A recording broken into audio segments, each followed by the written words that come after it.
यहाँ पे शुरू होगा हमारे साथ that is called measurement after recognition. Measurement after recognition का मतलब होता है कि आपने एक बार तो उसको रिकॉग्नाइज कर लिया, इनिशियल रिकॉग्निशन। उसके बाद मेरे बच्चे अब होता है सब्सिक्वेंट रिकॉग्निशन। सब्सिक्वेंट रिकॉग्निशन का मतलब होता है कि आज हमने कोई एसेट को परचेज किया, बुक में मान लीजिए हमने कॉस्ट पे दिखाया 2 लाख रुपीस में, तो अब इसके बाद जब साल के एंड में जब बैलेंस शीट बनाऊंगा तो उस समय उस एसेट को कितने पे दिखाऊं, उसके अगले साल जो बैलेंस शीट बनाऊंगा उसमें कितने पे दिखाऊं, जिसको बोलते हैं सब्सिक्वेंट मेजरमेंट।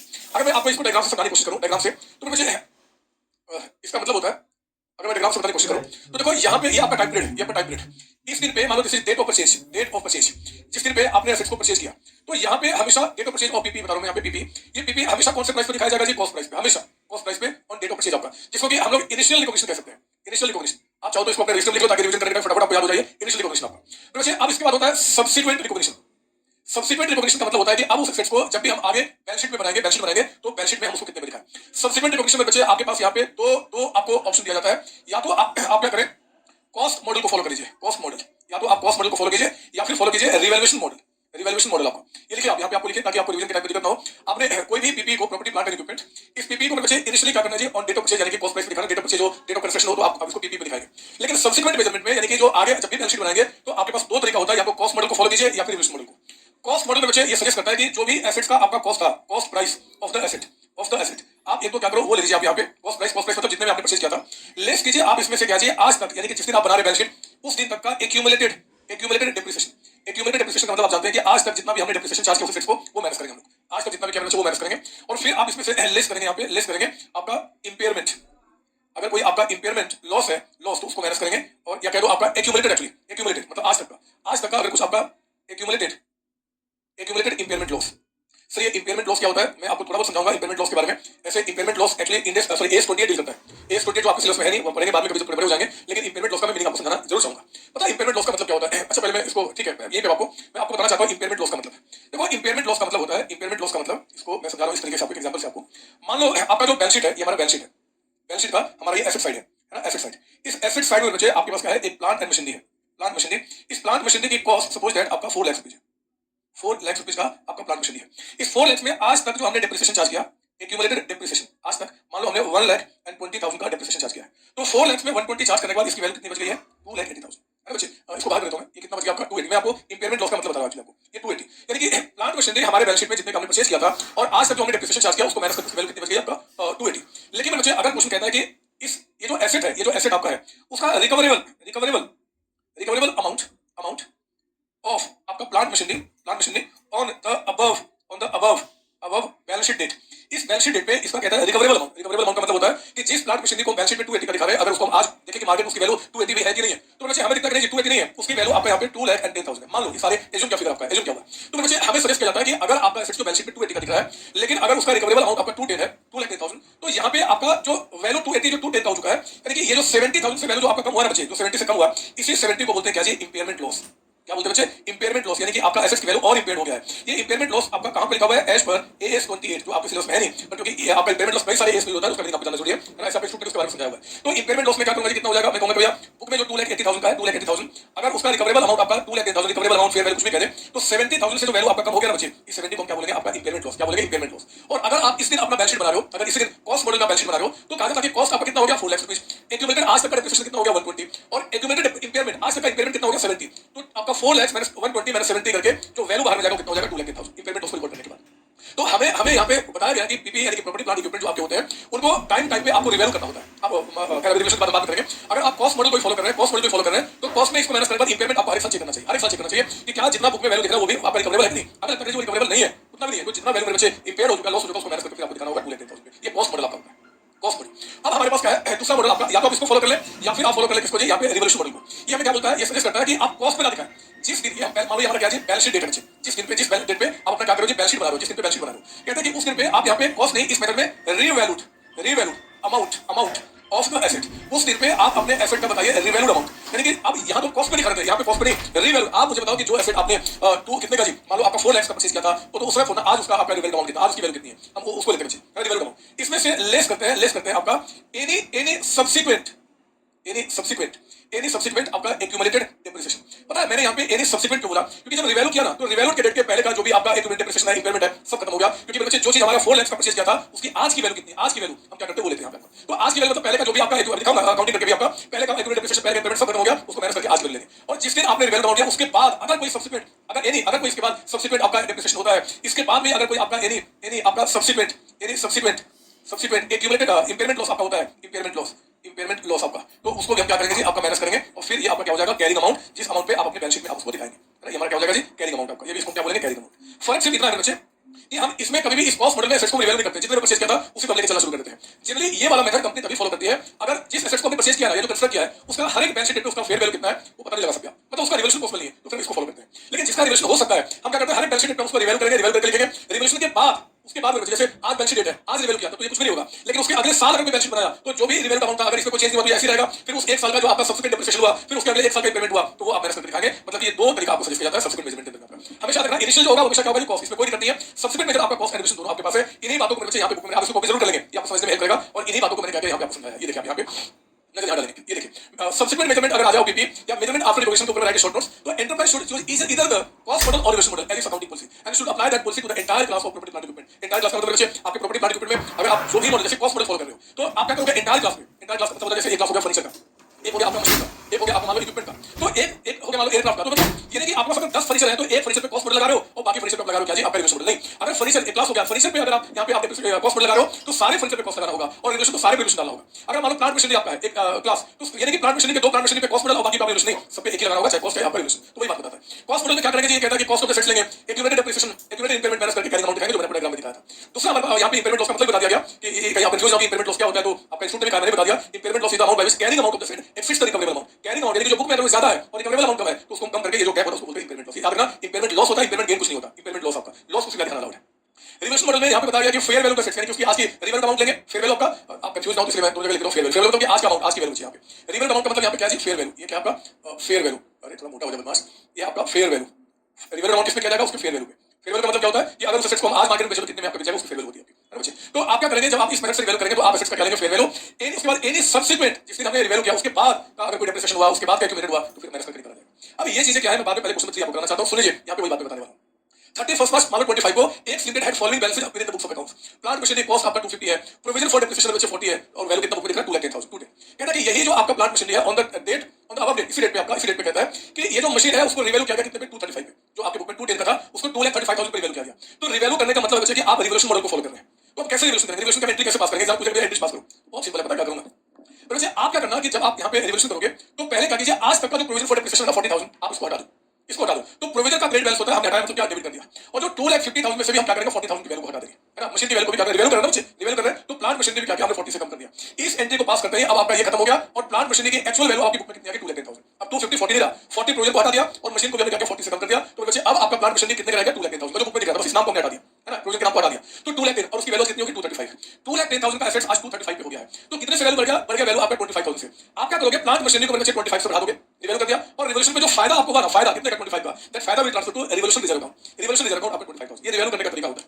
तो इससे क्या हो गया कि अब अगर मान लो कोई रिवैल्यूएशन मॉडल फॉलो करेगा तो मुझे बताइए कि अब जो बैलेंस शीट बनेगा उस बैलेंस शीट में बच्चे ये जो आपका प्लांट मशीनरी है उसका रिवैल्यू अमाउंट कितना दिखेगा, 210 प्लस आपका 25 यानी 2,35,000, 235।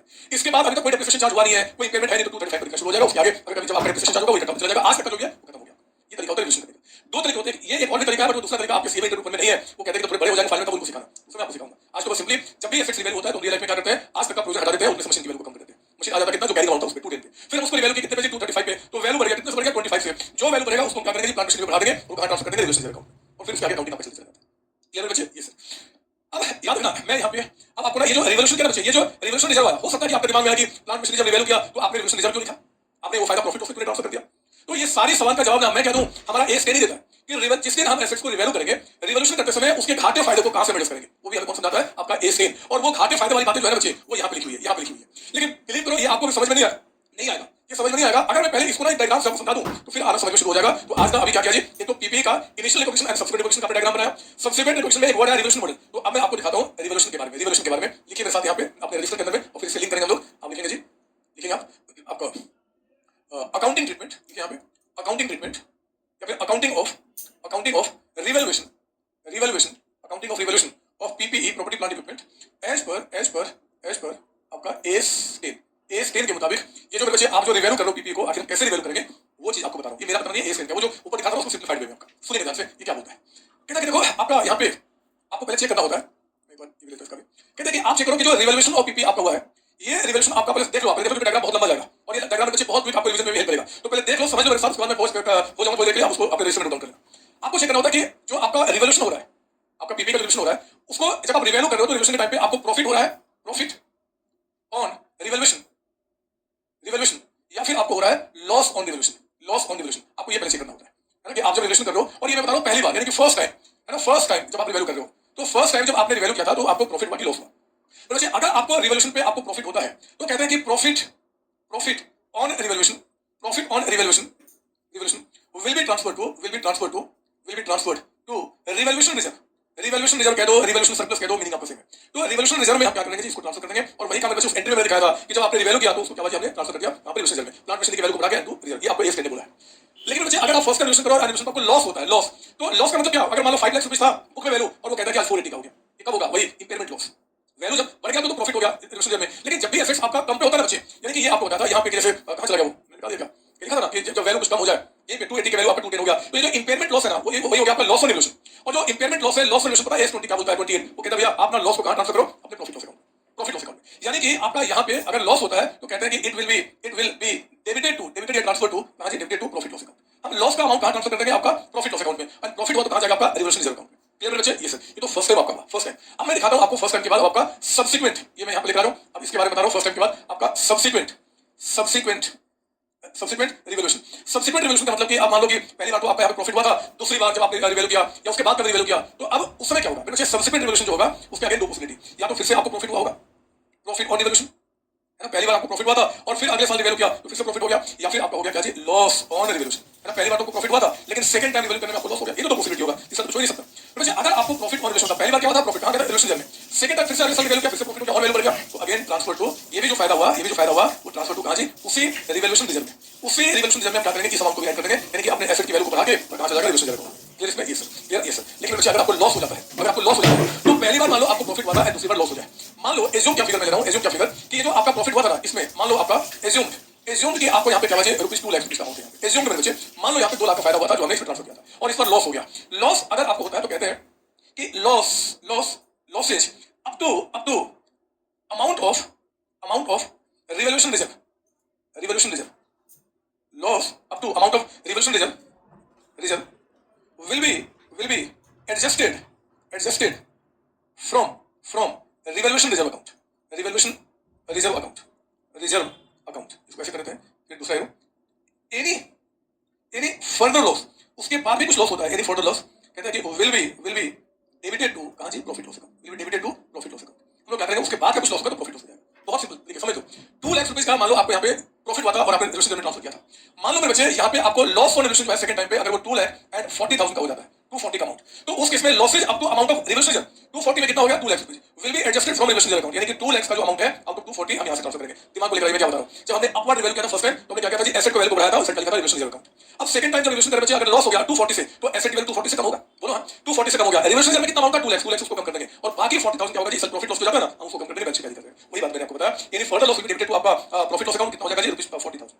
सर क्या होगा अगर ये लॉस मान लो आपका 180 का होता है, तो ठीक है, अगर 180 का हुआ तो सारा का सारा 180 कहां से रिवैल्यूएशन रिजर्व अकाउंट में, रिवैल्यूएशन रिजर्व में भी 20,000 बैलेंस शीट बचा रहेगा, फिर इसकी तो कोई रिक्वायरमेंट नहीं है। अगर मान लो ये 2 लाख से और ये भी 2 लाख से होता तो सारा का सारा होता, इसकी कोई रिक्वायरमेंट नहीं हुआ। अगर उससे ज्यादा लॉस होता तो क्या करेंगे, प्रॉफिट लॉस कर देंगे, ये काम पूरा हो गया। तो यहाँ पे प्रॉफिट ऑन रिवैल्यूएशन का मैंने सारी बातें रिकॉर्ड कर दी। अभी आपको मत करना क्योंकि चीजें अभी और इसको कितना लिखना समझ में नहीं आएगा, मैं आपको जगह दूंगा, पहले मैं इसके बारे में बता दूं। अगर आपको लॉस ऑन रिवैल्यूएशन हुआ था पहली बार तो मैं कहां ट्रांसफर किया था, आपका प्रॉफिट लॉस में। अब मेरे बच्चे यहाँ पे कहता है कि अगला यानी कि जो सब्सिक्वेंट रिकॉग्निशन हुआ, सब्सिक्वेंट रिवैल्यूएशन,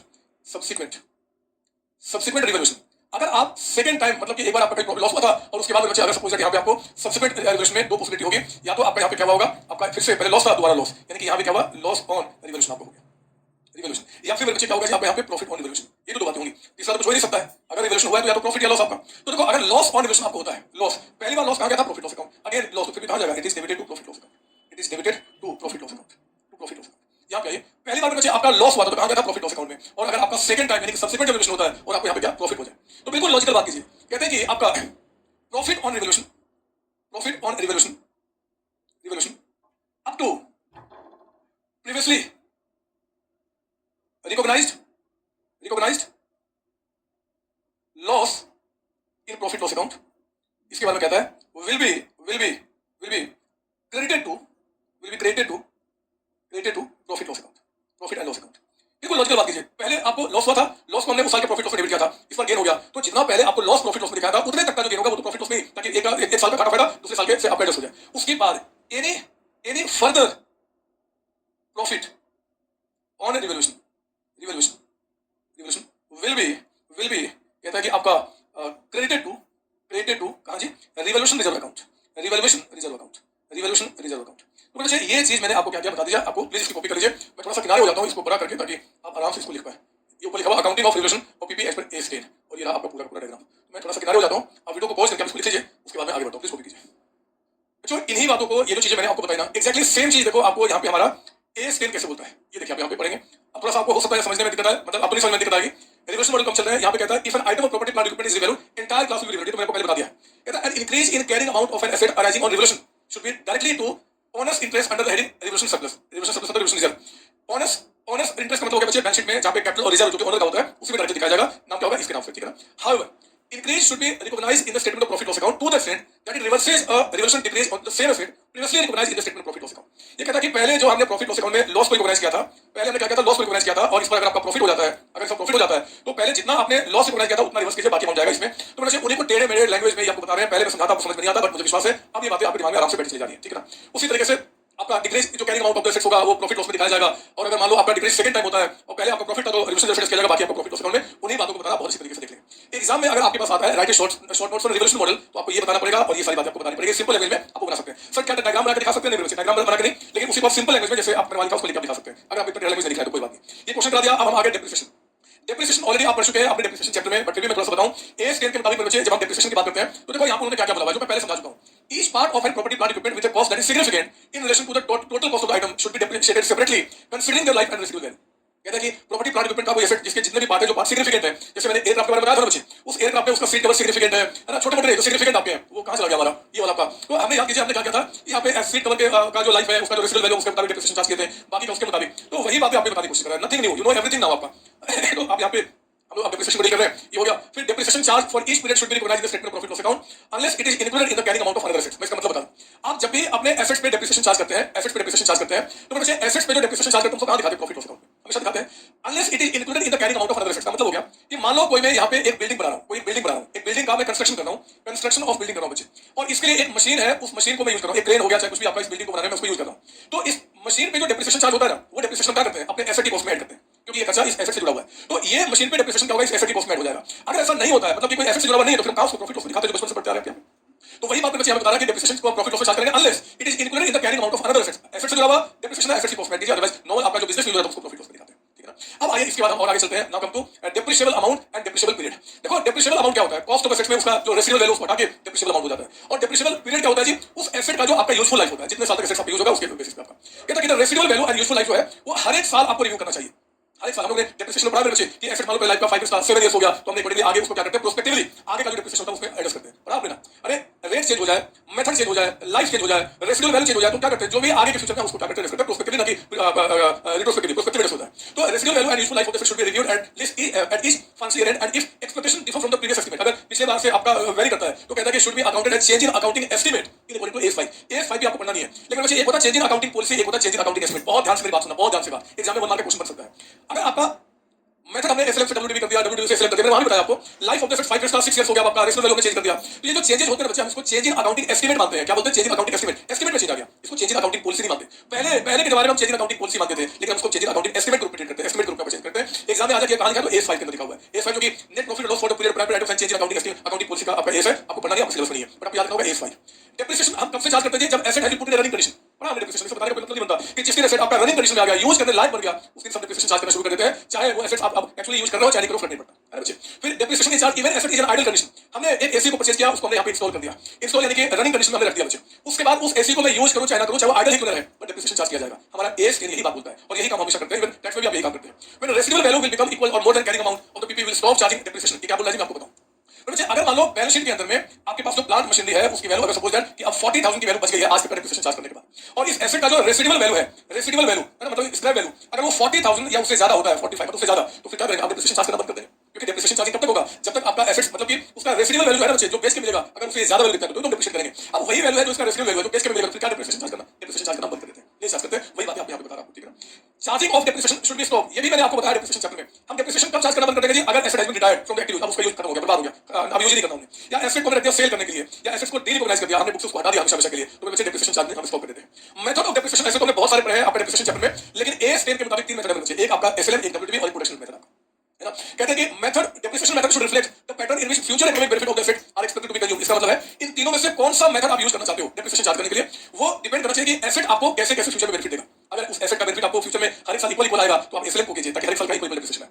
अगर आपको लगता है कि पहले आपको उससे ज्यादा बेनिफिट मिलेगा, फिर उससे कम, फिर कम, तो एसएलएम सॉरी डब्ल्यूटीवी मेथड को यूज कीजिए। और लगता है कि अगर आपका एसेट से जो प्रोडक्शन होगा उसके ऊपर बेस आपको उसका बेनिफिट मिलेगा, तो प्रोडक्शन को यूज कीजिए। वो कह रहे हैं बच्चे कि depreciation method use should reflect the pattern in which the future economic benefit of the asset are expected to be consumed by the enterprise. Sir exam में इसका क्वेश्चन कैसे आएगा, वो पूछ सकता है कि write short notes for depreciation on PP as per AS ten. इससे कुछ अच्छी चीज बातें मैंने लिखी है बच्चे, आपके एग्जाम में वहां लिखना पड़ेगा, उनको बताना पड़ेगा, जितनी बातें को ध्यान आ जाए। मेथड्स आपके 3 है, ये हो गया आपका depreciation method applied to an asset should be reviewed at least at each function. Again आप जो डेप्रिसिएशन मेथड लगाए हो, चाहे डेप्रिसिएशन का जो रेट लगाए हो, वो हर एक साल के एंड में जाकर रिव्यू करें। और अगर आपको लगता है कि मेथड को चेंज करना है तो चेंज कर दीजिए, रेट को चेंज करना चेंज कर दीजिए, but that change should be prospective effect. With prospective मतलब आगे में पीछे में क्या क्या उसका कोई मतलब नहीं है। इसी तरीके से हम लोग अकाउंटिंग में क्या हुआ है, वो कहता है कि depreciation method applied to an asset should be reviewed at least at each financial year end and if there has been any significant change in the expected pattern of consumption of future economic benefit from that asset, the method should be change to reflect the change pattern prospectively आप इसको under कर लेंगे। ऐसे हम लोग depreciation chapter पढ़ा हुआ। Such a change should be accounted change क्या मानेंगे, चेंज इन अकाउंटिंग एस्टिमेट ऊपर बता चुका हूं। Change in account rate change हो जाए, मेथड चेंज हो जाए, रेशियो वैल्यू चेंज हो जाए, लाइफ चेंज हो जाए, आपका एक्सपेक्टेड सबको क्या बोलेंगे, चेंज इन अकाउंटिंग एस्टिमेट मानेंगे। इस पर A5 आपका बताओ आपको नहीं सर। अब मेरे बच्चे थोड़ा सा आपको ज्यादा नहीं बचा हुआ है, अब हम आगे आपका अगला topic change in existing decommissioning restoration and other liability. Sir ये क्या है मेरे बच्चे, ये तो कुछ भी नहीं है। मैं एक बार सोच रहा हूं कि ये वाला पॉइंट अलग सबको समझाऊंगा, कुछ है नहीं, बट ये 2 पॉइंट से इसको अलग समझाऊंगा, इसको अलग से ये पॉइंट को पहले मैं यहां पे आ जाऊंगा आपका, यहां पे कंपनसेशन फॉर इंपेयरमेंट, सब एक नंबर के क्वेश्चन है। सुनिए इसको बताऊंगा, इसको 5 मिनट का है, पर यहां पे कंपनसेशन फॉर इंपेयरमेंट क्या होता है। आपके एसेट्स इंपेयर हुए, आपके एसेट्स की वैल्यू गिरी, तो मुझे जो इंपेयरमेंट लॉस हुआ बताओ उसको कहां दिखाया था आपने, प्रॉफिट लॉस अकाउंट। ये कहता है कि भैया अगर मान लो आपने जिस आदमी से जिस कंपनी से या जिस पर्सन से आपने उस एसेट को परचेज किया था, और एसेट को परचेज करते समय उसे एग्रीमेंट किया था कि अगर एसेट की वैल्यू इंपेयर हुई तो कुछ आपको मुझे कंपनसेशन देना होगा, है ना, क्योंकि क्यों उसकी वैल्यू गिरेगी, अगर कुछ वैल्यू गिरेगी तो आपको कुछ कंपनसेशन देना होगा। तो हमारे एसेट की वैल्यू गिर गई, इंपेयरमेंट लॉस हो गया, और उस आदमी से हमने कुछ कंपनसेशन रिसीव किया, तो बहुत सिंपल सी बात है कि अगर इंपेयरमेंट लॉस को प्रॉफिट लॉस में दिखाएंगे तो इसमें जो हमें कंपनसेशन मिलेगा वो भी क्या करेंगे, प्रॉफिट लॉस में दिखाएंगे, बिना किसी डाउट के। इंपेयरमेंट लॉस प्रॉफिट लॉस के डेबिट में जाएगा, तो जो कंपनसेशन मिलेगा प्रॉफिट लॉस के क्रेडिट साइड में जाएगा, इनकम के रूप में। वही बात यहां पे बताई है। कहते हैं कि compensation from third party for items of property plant equipment that were impaired lost और given should be included in the statement of profit loss account when the compensation become receivable. जब कंपनसेशन में receivable हो जाएगा तो क्या करेंगे, profit loss में दिखाएंगे, ठीक है ना। इसके बाद आइए रिटायरमेंट। रिटायरमेंट का मतलब होता है कि अगर कोई एसेट जो हमने एक्टिव यूज से हटा दिया, अब उसका यूज नहीं कर रहे हैं, या फिर उसको हेल्ड फॉर सेल कर दिया, मतलब कि अब बिजनेस में बच्चे एज एसेट हम उसको यूज नहीं कर रहे, चाहे उसको हमने हटा दिया, चाहे उसको हेल्ड फॉर सेल कर दिया, चाहे डीरिकॉग्नाइज कर दिया, बुक्स खत्म कर दिया हमने, तो बच्चे उसके बाद उस एसेट को हम अपने बैलेंस शीट में कितने में दिखाएंगे। इसका एग्जांपल बता रहा हूं आपको, शायद नहीं दिखेगा, मेरे पास यहाँ पे चेयर पड़ा हुआ है, एक चेयर।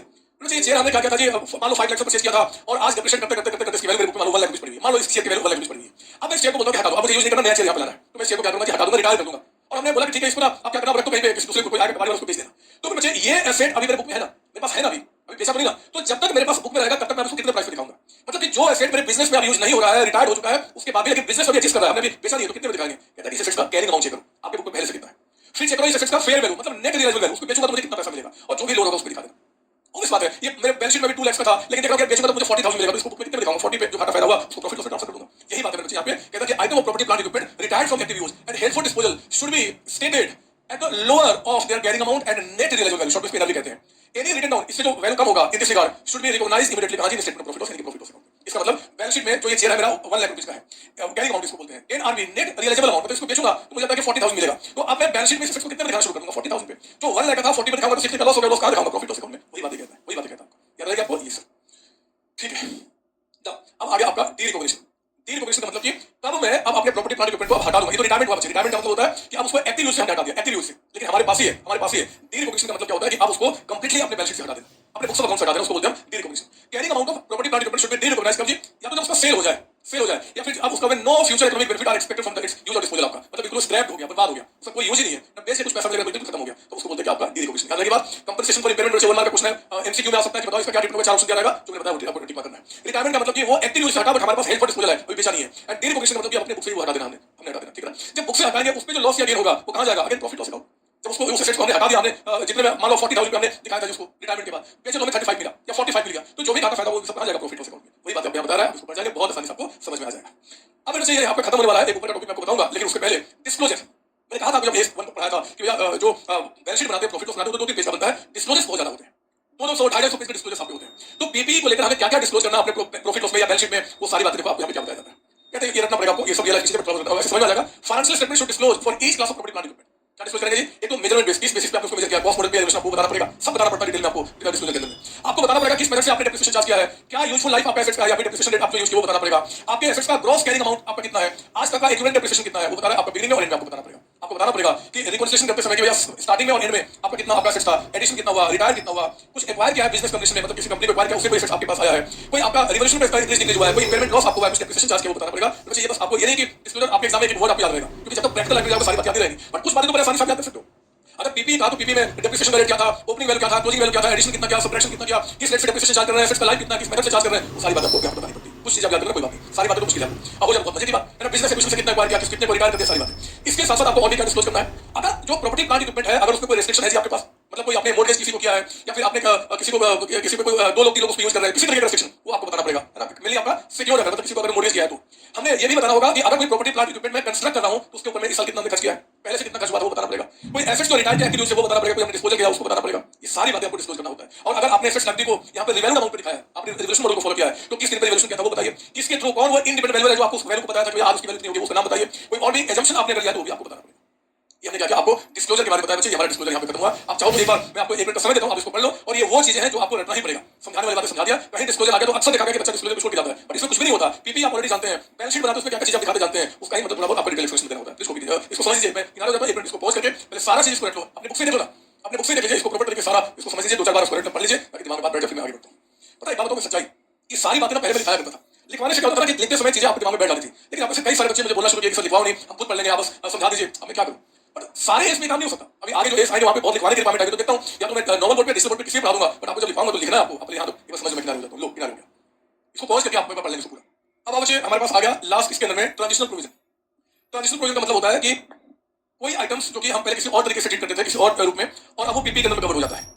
या फिर जब ये ए स्टेन हमारे पास आया उसके पहले कुछ और हम काम किया करते थे, तो ए स्टेन आने के बाद हम उसको क्या चेंजेस लेकर आएंगे उसके बारे में यहाँ पे ध्यान दो तीन बातें एग्जाम में कराएगा। तो write a short notes on transitional provision as per A stand. इसमें बच्चे मैं ना ये वाला लाइन हटा दूंगा, ये लाइन आपके रिलेवेंट है नहीं उतना, तो इसको तो मैं आपके स्टडी मेट से हटा दूंगा, इसको भूल जाइए क्या होगा। आपको दो तीन बातें ध्यान रखनी है। पहला पॉइंट ये कहता है कि अगर कोई एक्सपेंडिचर जिसको हमने पहले प्रॉफिट लॉस में दिखाया था, पहले प्रॉफिट लॉस अकाउंट में एक्सपेंस मानते हुए, लेकिन ए स्टेन के आने के बाद हमें लगता है कि उसको एसेट्स ग्रुप में दिखाना चाहिए, तो ठीक है हम अपने एक्सपेंस को कम जो अब दिखा चुके हैं, एक्सपेंस दिखाने से पहले क्या होता है प्रॉफिट कम हो गया था ना बच्चे, तो प्रॉफिट को क्या करेंगे बढ़ा देंगे और उसको एसेट मानते हुए हम आगे डेप्रिसिएशन चार्ज करेंगे। लेकिन जो प्रॉफिट हम बढ़ाएंगे वो प्रॉफिट लॉस में ना बढ़ा के डायरेक्ट हम क्या करते हैं रेवेन्यू रिजर्व को बढ़ाते हैं। मतलब कि क्या करेंगे बस आपको समझना है, इसका कोई एप्लीकेशन नहीं आएगा कि मान लो हमने क्या किया जी, कोई हमारे पास कोई एसेट था बट हमने एसेट नहीं किया था, एक्सपेंस दिखा दिया था, अब वो एसेट दिखाना चाहते हैं, तो आप एंट्री क्या करोगे, asset account debited to revenue reserve account, उतने से प्रॉफिट लॉस करेक्टली ना बढ़ाकर रेवेन्यू रिजर्व को बढ़ाते हैं। सुनिए, when an entity has in past recognised an expenditure in the statement of profit loss account, कोई खर्च दिखा चुके हैं which is eligible to be included in as a part of cost of project for construction of property plant equipment, it may do so retrospectively for such a project. Retrospective मतलब क्योंकि पहले खर्च दिखा चुके हैं ना, तो उसको उसमें से चेंज कर देंगे। The effect of such retrospective application of this requirement should be recognised net of tax in revenue reserve. In revenue reserve आपको ज्यादा डिटेल में जितना बताया उतना आपको समझना है, ये कोई बहुत इंपॉर्टेंट अपील नहीं है, बट क्योंकि स्टडी मेट में मुझे बताना है। इसके बाद में मुझे कहता है कि यहाँ पे कहां चला गया आपका The requirement of this standard concerning separate depreciation। देखो पहले क्या होता था कि जब A6 के पहले A6 हुआ करता था, और A6 में बच्चे जो खासकर डेप्रिसिएशन मिला था उसमें पहले था कि आपको एयरक्राफ्ट के जो पार्ट्स होंगे उनको अलग अलग डेप्रिशिएट कीजिए, वो A6 में लिखा हुआ है। तो मान लो एयरक्राफ्ट पे पहले हम A6 के मुताबिक डेप्रिसिएशन चार्ज करते थे इकट्ठा, और अब मेरे बच्चे A6 आने के बाद हमने कहा कि नहीं जी हम क्या करेंगे कि एयरक्राफ्ट पे अलग आपका उसके स्पेयर पार्ट्स पे अलग हम डेप्रिसिएशन चार्ज करना चाहते हैं, और उसके सीट कवर पे अलग डेप्रिसिएशन चार्ज करना चाहते हैं। तो क्या ये हम चेंज कर सकते हैं? ये ट्रांजिशनल मतलब कि पुराने से नए में आना अलाउड है, और ये चीज हम क्या करेंगे प्रोस्पेक्टिवली करेंगे, प्रोस्पेक्टिवली करेंगे। कहता है कि the requirement of this standard concerning separate depreciation of the parts of an item of property plant equipment and concerning capitalisation of the cost of replacing such parts are applicable in respect of the items of plant on the date this standard becomes mandatory। जिस समय से ये आपका applicable हो गया आपका इस उस समय से क्या करेंगे उसको चेंज कर सकते हैं। फिर बच्चे यहाँ पे तीसरा लाइन इसमें कहता है कि मान लो कोई स्पेयर पार्ट्स जो मैंने दिखाया था ऊपर में कि स्पेयर पार्ट्स आपका अगर एलिजिबल है तो ए स्केल में लेकर आइए, अदरवाइज ए2 के मुताबिक ट्रीट कीजिए। मान लो बच्चे पहले हम स्पेयर पार्ट्स को ए2 के मुताबिक इन्वेंटरी माने थे, और अब वो क्या होता है कि स्पेयर पार्ट्स तक नहीं ए स्केल पे ट्रीट होना चाहिए, वो 12 महीने से ज्यादा समय हमारे पास रहेगा। तो क्या ये ट्रांजिशनल अलाउड है? ये कर सकते हैं हम। A2 से क्या करेंगे, A में शिफ्ट हो जाएंगे, उसको हम प्रॉपर्टी प्लांट इक्विपमेंट का पार्ट मानेंगे और उसको हम आगे डेप्रिसिएशन चार्ज करना शुरू करेंगे प्रोस्पेक्टिवली। कहता है कि on the date of this standard becoming mandatory spare parts which were being treated as inventory, जो पहले इन्वेंटरी ट्रीट किए जाते थे A2 के मुताबिक में, कहता है कि are now required to be capitalised in accordance with the requirement of this standard should be capitalised at the respective carrying amount, the spare parts so capitalised should be depreciated over the remaining useful life of the asset prospectively, ठीक है ना। और requirement regarding the revolution model should be applied prospectively. अगर आप पहले cost model पे थे, क्योंकि पहले कॉस्ट मॉडल और अगर आप रिवोल्यूशन में शिफ्ट होना चाहते हैं तो कोई नहीं कर सकते, बट प्रोस्पेक्टिवली करना होगा। ये ज्यादा इंपॉर्टेंट है बट एग्जाम में अगर ट्रांजिशनल प्रोविजन आ जाए, ट्रांजिशनल का मतलब होता है कि मैं ए स्टेन आने के पहले कुछ मैं अगर पहले करता था तो जब चेंज करूंगा तो कैसे कैसे कर सकता हूं, उसमें 1 2 3 4 बात ध्यान रखना होगा। ये ऐसे मैं काट दूंगा, अगर आपको बुक में लिखेगा तो आप इसको हटा देंगे, ठीक है ना। तो ये हम लोग पूरा खत्म किए। कुछ क्वेश्चंस आपके स्टूडेंट के स्टडी मेट में फटाफट कर पाएंगे, मैं आपको पढ़ के बता देता हूं, सुनिए ध्यान से। Machinery which appeared in the book of D limited at 86 lakhs, आपके स्टडी मेट में क्वेश्चन है मशीनरी जो कि बुक में अपीयर कर रहा है 86 lakhs पे has been revalued at rupees 90 lakhs। ध्यान रखना जो बुक में 86 lakhs का है बच्चे, हमने उसको 90 lakhs पे रिवैल्यू किया है। कहता है क्वेश्चन में, मैं आपको दिखाऊं यहां पे बैलेंस शीट में कैसा दिख रहा है जी। कहता है कि accumulated depreciation associated was 28 lakhs। मतलब कुछ ऐसा रहा होगा कि आपका जो मशीन है ना, मशीन मशीन में बच्चे वो कहता है कि आपका यहाँ पे 86 लाख रुपीज का आपका बुक में दिख रहा है 86 लाख रुपीज का 86 लाख दिखने का मतलब कि 86 प्लस 20 कितना हो गया 1 करोड़ 4 लाख 1 करोड़ 4 लाख रुपीज का यहाँ पे मशीन था और लेस इसमें था क्या जी एक्यूमुलेटेड डेप्रिसिएशन कितने रुपए का आपका यहाँ पे 28 लाख का और इसको माइनस करके वैल्यू बाहर कितना था 86 लाख का है जो बुक में क्लियर करा था कहता कि इस 86 की मशीन को हमने रिवैल्यू किया है 90 लाख में तो यहाँ किसी ने बताया था कि जब 86 का 90 पे रिवैल्यू होगा 4 लाख से अपवर्ड हुआ तो हम क्या करेंगे उसको रिवोल्यूशन सरप्लस अकाउंट यानी कि रिवोल्यूशन रिजर्व में ट्रांसफर करेंगे मैंने आपको बताया था अभी आपका कहता क्वेश्चन में कि the accountant suggested revaluation should be accounted by adjusting accumulated depreciation account कैसा बदमाश है वो कहता है कि भैया अगर आप इसको 90 लाख पे दिखाना चाहते हो तो क्या करो एक इसको एडजस्ट कर लो यानी कि 28 को क्या करो जी 4 लाख रुपए से कम कर दो 4 लाख से कम 24 कर दो तो क्या हो जाएगा 86 से 90 हो जाएगा क्या अलाउड है you are required to discuss the treatment as per estate तो क्या बोलेंगे नहीं जी आप ये काम नहीं कर सकते हमें क्या करना होगा जब भी रिवोल्यूशन अपवर्ड होता है तो हम एसेट की वैल्यू को बढ़ाते हैं एसेट अकाउंट 4 लाख रुपए टू रिवोल्यूशन सरप्लस अकाउंट या रिवोल्यूशन रिजर्व अकाउंट वो लिखते हैं वो अलाउड करना ना कि इसको कम ज्यादा करना तो भाई आंसर है the suggestion of the accountant of dealing is incorrect as per estate where fixed assets are revalued upward increase को हम क्या करते हैं रिवोल्यूशन सरप्लस अकाउंट में ट्रांसफर करते हैं ना तो आप ये पहले सब जानते हैं मुझे कराने की कोई रिक्वायरमेंट नहीं है क्या आइए अगला आपका पांचवा क्वेश्चन तीन क्वेश्चन था चौथा पांचवा जय limited a chemical producing company change a semi automatic component in an existing machine with a fully automatic component incurring 85000 मतलब एक आपके पास सेमी ऑटोमेटिक कोई आपका यहाँ पे कंपोनेंट था जिसको कि आपने फुली ऑटोमेटिक कंपोनेंट के साथ क्या-क्या चेंज किया याद रखना सेमी ऑटोमेटिक को फुली ऑटोमेटिक में चेंज किया एसेट्स की एफिशिएंसी को बढ़ाने के लिए काम करते हैं the new component would result in increasing the output by 150 कहता है कि इससे क्या होगा कि आउटपुट आपका इंक्रीज करेगा जब भी कोई खर्चे एफिशिएंसी को बढ़ाने के लिए करते हैं तो we capitalise we add that cost into the cost of the assets आपका the component changing exercise required the company to dismantle a part of machine अगर आप इस कंपोनेंट को चेंज करोगे तो मशीन को थोड़ा सा कुछ पार्ट उसका डिसमेंटल करना होगा और उस डिसमेंटल में कुछ खर्चे होंगे जो कि 38000 है बताओ कैसे ट्रीट करोगे तो ऐसे सिंपल सी बात है ए स्कैन कहता है कि जो भी एसेट्स के आप इंपॉर्टेंट कंपोनेंट को सिग्निफिकेंट कंपोनेंट को रिप्लेस करते हो उसके कॉस्ट को कैपिटलाइज करेंगे तो ये आपके एसेट्स की कॉस्ट में ऐड होगा और जो नॉर्मल रिपेयर्स मेंटेनेंस पे जो खर्चे होते हैं बच्चे ये सब क्या होंगे आपके प्रॉफिट लॉस में जाते हैं डिसमेंटलिंग खर्च हो गया ये सब कहां जाएगा प्रॉफिट लॉस अकाउंट में वही आंसर आपको बताया गया है कॉस्ट ऑफ न्यू कंपोनेंट जो कि आपका आउटपुट इंक्रीज करने में हेल्प करेगा ये कैपिटलाइज कीजिए और जो आपका कॉस्ट ऑफ डिसमेंटलिंग रिएक्शन है 38000 वो आपका क्या होगा जी प्रॉफिट लॉस में आपका एक्सपेंस क्रेडिट होना चाहिए ये चीजें मैंने बता दी है दो क्वेश्चन स्टूडेंट स्टडी में दिया है अगर कोई क्वेश्चन को स्टडी में से पूछने का मन करेगा तो इनमें से कोई क्वेश्चन पूछ सकते हैं आप है ना तो आप इसको देख लीजिए अब मैंने छोटा सा टॉपिक जो ऊपर मैंने छोड़ा था मैं उसको करा के आपका इंडेक्स खत्म करना चाहता हूं मैं चीज बता दूं इंडेक्स और भी डिटेल में है मजेदार लेकिन सीए में इंटरव्यू करने ज्यादा डिटेल में आपको नहीं जाना है फिर भी जो सिलेबस हम लोग कवर कर रहे हैं वो एक्चुअल जो ए स्टेट है उसका 80% तो कवर कर रहे हैं 80% मतलब आपके स्टडी में उसका 60% है हम लोग 80% और 100% तक पहुंचेंगे सीए फाइनल सीए में जब वहां पे इंडेक्स 16 लाऊंगा एक्जैक्टली ए स्टेट का ही रेप्लिका है इंडेक्स 16 सेम चीज लेकिन वो अभी थोड़े बता सकते डिटेल पढ़ेंगे वहां पे आप इसको कॉपी कर लीजिए ऊपर कॉपी का मतलब देख लो और ऊपर जो चीजें उसको लिख रहा हूं आपके लिए जो ऊपर में छोड़ा था आइए बच्चे अब हम आगे वो टॉपिक जो ऊपर मैंने छोड़ा था अब बहुत ही प्यारे तरीके से बस उस चैप्टर को एंड करते हैं change in existing decommissioning restoration and other liability पहले इसका मतलब समझिए देखो इसका मतलब है हमने ऊपर में याद है एक क्वेश्चन किया था कि जब कोई आप एसेट्स को एक्वायर करते हो तो आप क्या करते हो जी एक तो मान लो मशीन हमने कंस्ट्रक्ट किया बच्चे या प्लांट हमने बनाया तो मशीन अकाउंट डेबिट लिखा नहीं मेरी बात सुनेंगे जितना आपने पेमेंट किया टू बैंक अकाउंट जितना आपने पेमेंट किया टू बैंक अकाउंट एंड जो साइट को रीस्टोर करने में वो साइट को 10 साल के बाद जो मैंने आपको एग्जांपल समझाया था उसको रीस्टोर करने में जो खर्चे उसका प्रेजेंट वैल्यू यानी कि आप यहां बोलते हैं प्रोविजन फॉर आपका डीकमीशनिंग याद है आपको ऊपर बताया था मैंने आपको मान लीजिए मैं अमाउंट लेता हूं कि ये 20 लाख रुपए हमने पे किया 2 लाख रुपए में बच्चे जो ध्यान सुना आज से 10 साल के बाद साइट को जब हम रीस्टोर करेंगे उसमें जितने सारे खर्चे होंगे वो एस्टिमेटेड होते हैं एक्चुअल तो हो नहीं सकते उनकी आज की वैल्यू कितनी थी 2 लाख रुपए आपका है ना आज की वैल्यू तो मशीन हमने क्या किया था 22 लाख रुपए पे यहां पे दिखाया था और हमने क्या किया ये हो गया था इनिशियली जब हमने सेट को परचेज किया था बच्चे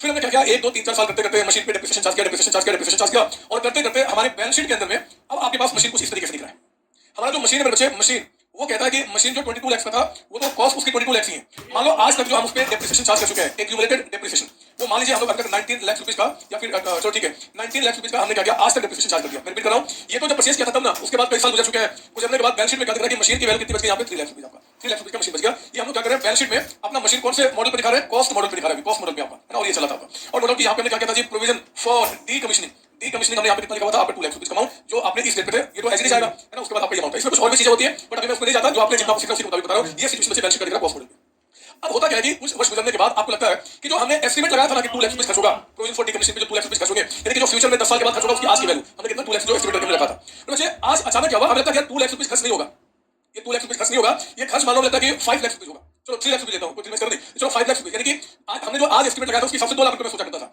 लेकिन कुछ साल गुजरने के बाद गया तो बहुत महंगाई बढ़ गई है वो यानी कि जो साइट को रीस्टोर करेंगे उसमें जो खर्चे होंगे वो ज्यादा होंगे और वो ज्यादा खर्च की आज की वैल्यू मान लो 5 लाख रुपए हो चुकी है जिसे हम आपका रीएस्टिमेट कर रहे हैं तो सोचो अगर जो 2 लाख सोचा था अगर वो 5 लाख हो जाए तो हम क्या करेंगे कोई नहीं आपका 3 लाख से ये खर्च बढ़ जाएगा बच्चे तो एक तो ये सारे खर्चे हमने एसेट्स की कॉस्ट में ऐड किए हैं तो आपको क्या करना होगा कि जितने से लगता है कि आपका ये खर्च बढ़ गया उतना क्या करेंगे हम इस कॉस्ट में ऐड कर देंगे यानी कि अब हमारा बैलेंस शीट मशीन जो 3 लाख का था वो कितने में खर्च हो जाएगा 6 लाख रुपए पे 6 लाख रुपए पे और जो 3 लाख जितने से लायबिलिटी बढ़ी हमारी वो क्या करेंगे हम इस लायबिलिटी में भी ऐड कर देंगे 3 लाख रुपए का होगा मैं आपको बता रहा हूं कि ये जो हमने एस्टिमेट लगाया था 2 लाख रुपए का कि फ्यूचर में जो खर्च होगा उसकी आज की वैल्यू अगर इसमें कोई चेंजेस होता है बच्चे अगर ये हमें तक 2 लाख नहीं खर्च होगा 5 लाख होगा आज की वैल्यू पे तो उसके इसमें क्या करेंगे मशीन जो 3 लाख का दिखा था उसमें 3 लाख से और खर्चे ज्यादा होंगे तो 3 लाख और इंक्रीज कर देंगे एंड प्रोविजन फॉर डीकमीशनिंग भी कितना हो जाएगा 5 लाख रुपए उससे बढ़कर 5 लाख कर देंगे तो मशीन जो है ना वो कितने में दिखना शुरू हो जाएगा 6 लाख रुपए पे 6 लाख रुपए में लेकिन जब मशीन आप 6 लाख पे दिखाएंगे जब भी आपका मशीन का जो कैरिंग अमाउंट होता है ना अगर 6 लाख हो गया और आप हमेशा क्या करना कि हर एक साल के अंदर चेक करते हैं इंपेयरमेंट तो जब भी आपने इस कॉस्ट को ऐड करके आपने 6 लाख पे दिखाया और आपको लगता है कि मशीन की जो रिकवरेबल अमाउंट है फेयर वैल्यू आपका वो 6 लाख ही है, तब तो ठीक है।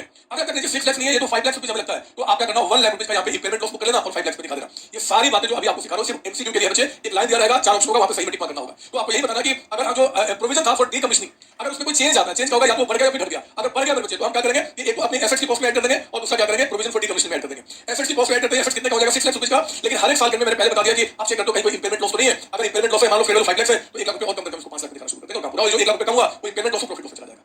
ठीक है ना, इसका बहुत डिटेल डिस्कशन हम फाइनल करेंगे, इंटर बहुत लिमिटेड नॉलेज है, तो जितना बता रहा हूं उसको दिमाग में बिठा लीजिए बस। आपका 1 मार्क का क्वेश्चन आ गया या राइट शॉर्ट नोट है, उसको लिखना पड़ेगा, कैसे लिखना है मैं आपको दिखाऊंगा।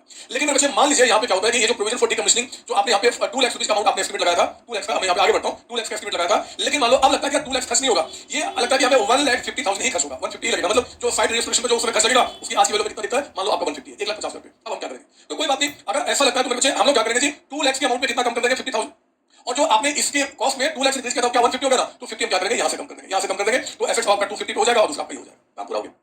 समझ में बात ना, ये सर, तो इस तरीके से कहानी आगे चलती है। एक चीज और भी हमारा इंडेक्स कहता है कि मान लीजिए कि आपका प्रोविजन फॉर डीकमिशनिंग, दूसरा क्या बता रहा हूं कि मान लीजिए बच्चे अमाउंट आपका कितना था जी, 1 लाख रुपीस, मान लीजिए 1 लाख रुपीस था आपका, तो उस केस में मशीन हमारा कितने का था, 21 लाख। हमने क्या किया, मैं अगला एग्जांपल ले रहा हूं आपको समझाने के लिए, यहाँ पे हमने क्या किया, मशीन को यहाँ पे कुछ इस तरीके से दिखाया। हमने क्या किया जी, मशीन आपका 21 का हो गया ना बच्चे, तो ये रहा आपका 21 lakh rupees, and provision for decommissioning कितने का आपका था, 1 लाख रुपीस का, 1 लाख रुपीस का। इस मशीन पे आज तक कई वर्ष गुजर जाने के बाद मान लो जो डेप्रिसिएशन चार्ज किया अभी तक हमने, वो डेप्रिसिएशन चार्ज किया हमने आपका 20 लाख एंड 20,000 का अमाउंट, इतना हमने डेप्रिसिएशन चार्ज किया, तो वैल्यू कितना बच गया यहाँ पे आपका 80,000, वैल्यू कितना बच गया 80,000। मशीन जो आज है आपको उसकी कैरिंग अमाउंट कितना 80,000, provision for decommissioning 1 lakh rupees, और इस तरीके से आपका चलता है। अब मेरे बच्चे मान लीजिए आज हम लोग कई वर्षों के बाद यहाँ पे हमने एस्टिमेट में चेंज किया और जो 1 लाख रुपीस था ना, हमने कहा 1 लाख रुपीस नहीं, ये आपका कितना होगा, 60,000 होगा, 60,000 हमें खर्च करना पड़ेगा। तो क्या करेंगे, 40,000 इसको कम किया, यानी कि हमें क्या करना है बच्चे, एक तो अपने एसेट, ये सारा कुछ क्या है एसेट की कॉस्ट में है, तो कॉस्ट को क्या करेंगे 40 से कम कर देंगे, यानी कि जो कैरिंग अमाउंट है वो कितने से कम हो जाएगा, 40,000 से, और प्रोविजन फॉर डीकमिशनिंग में कितने से कम हो जाएगा, आपको 40,000 से, इसमें कोई दिक्कत आपको नहीं सर, तो ये तो आपका हो गया। लेकिन बच्चे मान लीजिए एक दूसरा चीज आपको बता रहा हूं कि ये जो आपने 1 लाख रुपए का जो आपने एस्टिमेट लगाया था, 1 के जगह पे अगर सपोज दैट हमें लगता है कि 90,000 ही खर्च होगा, हमें लगता है कि जो 1 लाख रुपए अमाउंट है वो 1 लाख का खर्च होगा, कितना होगा, सपोज माफ कीजिए 1 लाख नहीं, जो 1 लाख हमने एस्टिमेट लगाया था, मान लीजिए हमें लगता है कि वहां खर्च कितना होगा जी, 15,000 ही खर्च होगा, 15,000। अब हम क्या करेंगे, तो कोई बात नहीं, आप मुझे बताओ इस लायबिलिटी में कितने की कमी आ रही है, 85,000। हम लोग क्या करेंगे जी कि 85,000 आप इसमें से पहले कम कर दो, है ना, वो अमाउंट कितना हो जाएगा 15,000।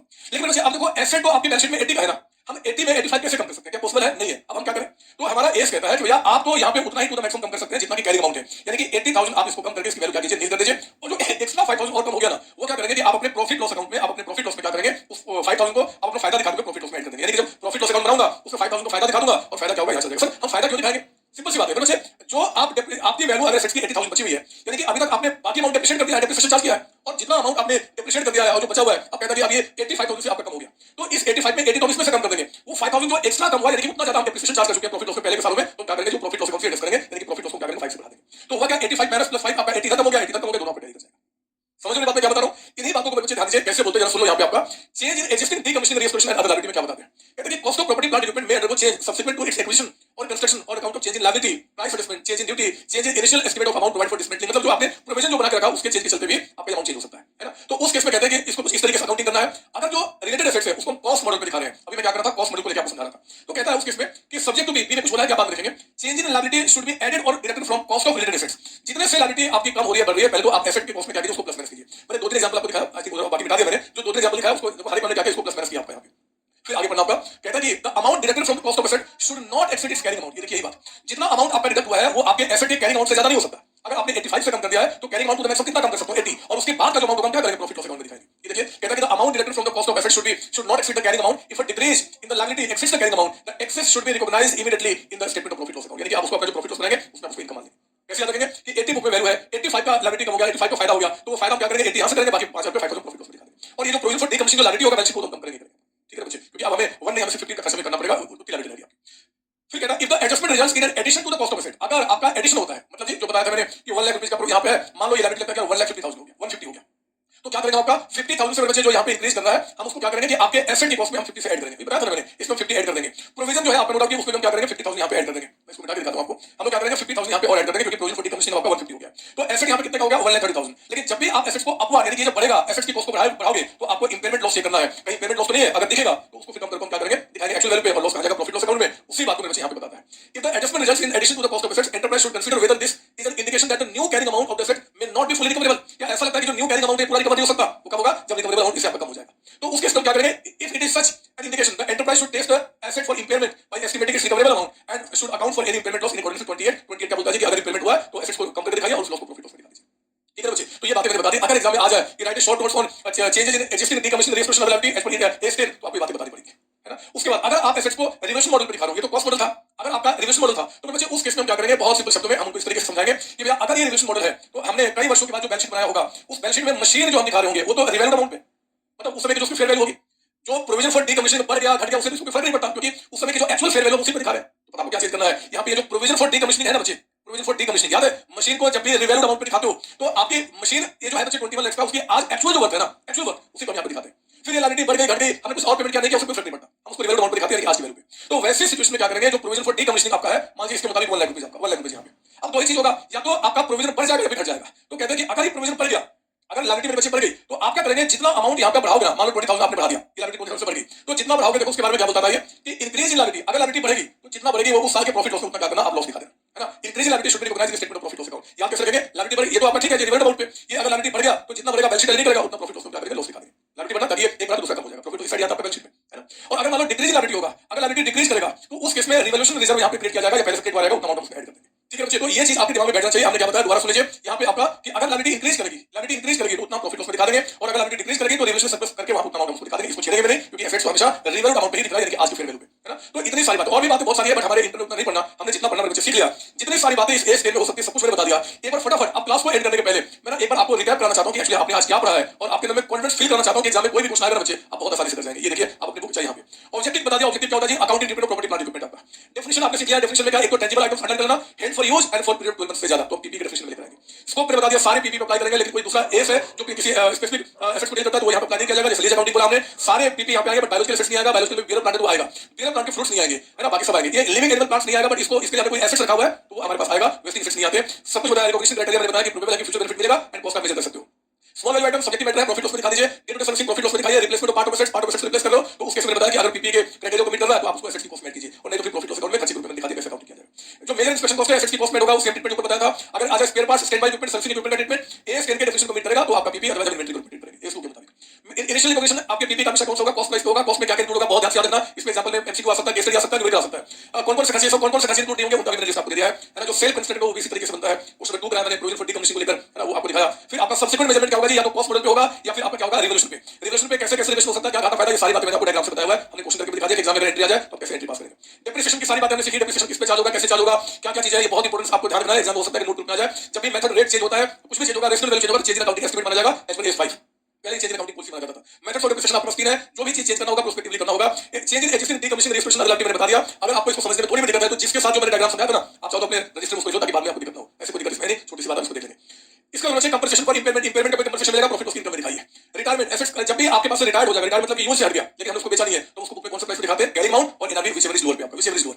डीरिकॉग्निशन मतलब कि आपने बुक से हटा देना, कब हटाएंगे जी, या तो डिस्पोजल यानी कि सेल हो जाए या बिल्कुल फुल्ली स्क्रैप हो जाए, बर्बाद हो गया, फेंक दिया हमने उसको। और इसमें जो भी घाटा फायदा होगा वो कहां जाएगा, प्रॉफिट लॉस अकाउंट में। डिस्क्लोजर में बच्चे मैंने कहा था कि आपको अच्छी तरीके से इसको याद कर लेना है। ट्रांजिशनल प्रोविजन में मैंने बताया आपको, वो बात ध्यान रखेंगे। ट्रांजिशनल प्रोविजन का मतलब होता है कि ए स्टेन अप्लाई होने के पहले कुछ और ट्रीटमेंट में करता था, और ए स्टेन अप्लाई होने के बाद कुछ और ट्रीटमेंट हमें सजेस्ट किया गया, तो कैसे उसको आपका चेंज करेंगे, ये मैंने आपको बता दिया। ये भी आपकी थ्योरी है। फोर्थ फिफ्थ क्वेश्चन मैंने करा दिया। इसके बाद मेरे बच्चे कुछ भी नहीं बचा, ए स्टेन को हमने प्रॉपर तरीके से एंड किया, मस्त तरीके से एंड किया। बिलीव कीजिए आपने जितने चीजें एग्जाम में आ सकते सब कुछ आपने देख लिया, सब कुछ देख लिया है। जो नोट्स ये आपको दिख रहे हैं, जो मेरी बुक में जो आपको नोट्स दिख रहे हैं, इनको ही पढ़ के जाना है। मैं सत्य बोलता हूं, सच बोल रहा हूं कि एग्जाम में एमसीक्यू आ जाए, राइटिंग शॉर्ट नोट्स आ जाए, प्रैक्टिकल क्वेश्चंस आ जाए, कुछ भी आ जाए, जो हमने क्लास में किया मेरे बच्चे उससे कुछ भी नहीं आया, सच बोल रहा हूं। तो आप इसको पढ़ें, एंजॉय करें, और अगली क्लास में मिलते हैं। इसके आगे अगला यानी कि A11 में बहुत सारा लिखाना है, तो उसको मैं नॉर्मल बोर्ड के साथ पढ़ूंगा, आप उसको एंजॉय कीजिए। जहां मैं लिखाता हूं उसको लिखिए, आप एंजॉय कीजिए, मस्त मजा लीजिए। A11 बच्चे ही पेंट करते हैं। अगली क्लास में मिलते हैं स्काई करने के लिए अपने सारे सीएमए के बच्चे। आपकी बात कर रहा हूं, आपकी बात कर रहा हूं, आप सबको बच्चे all the best. Next time मिलते हैं स्काई करने के लिए, आप सबको थैंक यू जी, थैंक यू। जय हमारा सीओसी, जय हमारा सीएमए, थैंक यू।